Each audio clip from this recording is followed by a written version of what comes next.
All right, guys, Dad doesn't know I'm filming this. I don't know what he's doing, something old people do. Anyway, Dad has some ideas and some stuff that he does that you don't need to do. I understand he's been doing it for 50 years and all that stuff, but he's got to kind of get with the times. So that's what this video is about. I want you guys to know the way it really should be. Ryan doesn't know I'm filming this, but there's been something just weighing me down, just something I need to get off my chest. So I thought I'd come to you guys. You know, I've been doing this 50 plus years. All of a sudden Ryan comes in, he wants to change things, he thinks he's got better ideas, and in some cases, well, in most cases, he's just wrong. He's just wrong. Torching. Come on, Dad. People torched back in your day. That's all they used to do. I don't know what the big deal with it is.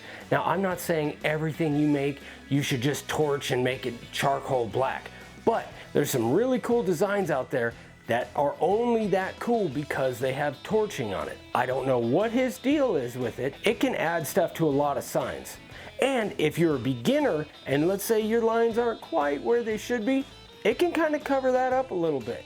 So if you guys want to torch, I say go for it. Don't listen to the old man. First thing is this whole torching thing. Oh my gosh, well, I lived through the 70s. I remember all the torching that was going on. It just doesn't look right. It makes the sign look dirty. You might as well just drag it around in the dirt.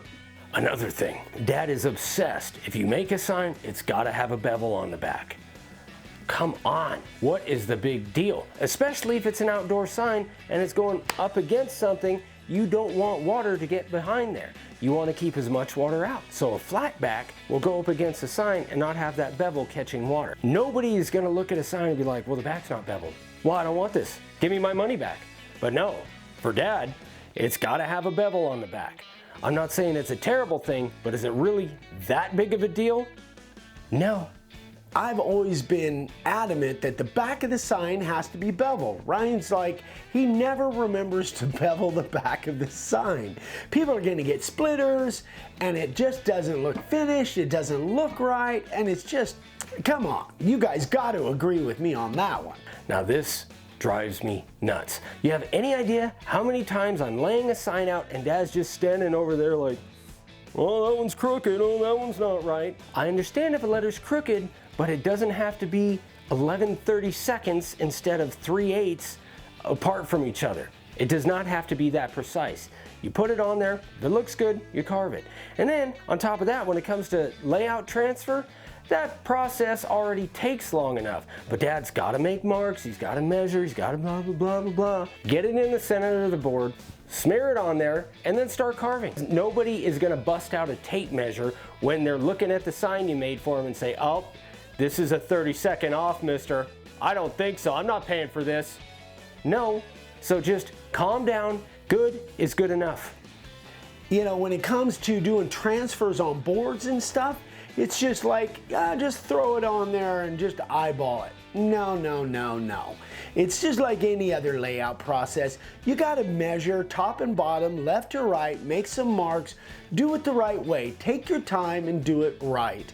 Don't just throw it on there and whatever, eyeball it. No, no, no, no, no. That's not the way to do it. Edge design.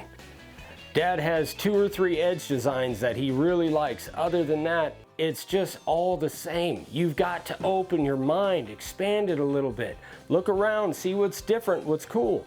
But not Dad, he's like, oh, this is how we did it back in 1973, so we better keep it this way. Open your mind, expand your thought process a little bit. Try different stuff with the edges. Don't get stuck into a rut and then only do 1 or 2 things like that guy. We're talking about edges. Now edges, I'm the kind of guy, and Dad taught me, I like things that are uniform, they're balanced, they have an aesthetic look to them, they've got a nice frame on them. These random kind of like whatever you feel like edging kind of thing, nah, I'm sorry, no, no, no. You need something that's uniform all the way around. It puts things in a nice frame. You don't see a Mona Lisa or a nice piece of art that's got a jagged kind of random edge. Now you need something like a deep bevel, a scallop, a chamfer, you know, something that looks uniform all the way around. Now this one, I kind of see where Dad's coming from, but he's such a stickler on it that I don't have a choice. He's backing me into a corner. I have to push back on it, is carving a practice piece. I don't have time for that. I got stuff to do. I don't have time to lay out something and carve it and then say like, okay, that carved all right, and then lay something out and carve it and actually make money off of it or give it to whoever I'm gonna give it to. The practice piece, I get that it's a good idea, but you don't always have to do it. Sometimes you gotta live by the seat of your pants. You gotta man up, do it. Take a risk, take a chance, but not Dad. Oh no, it's all gotta be, well, we know this is gonna carve this way and this has a little bobble in this grain. Just carve the sign, it'll be fine. And if it's not, then that's your practice piece and you make another one. What's a big deal? The other thing is, anytime you're doing something new, you guys have heard me and Dad say it forever. Anytime you're doing something new, practice first. Take the time, slow down, take your time, give it some thought, practice on this stuff. If you're, doing it for the first time, Ryan is just like, oh no, we'll figure it out as we go and we'll just, we'll wing it. No. Not when it comes to doing a process for the first time ever, especially with power tools. No, that's not the right way. And one more thing that he does that's given... Hey son, Hey. What are you doing? Nothing. I didn't know we were filming. I'm not. What are you doing?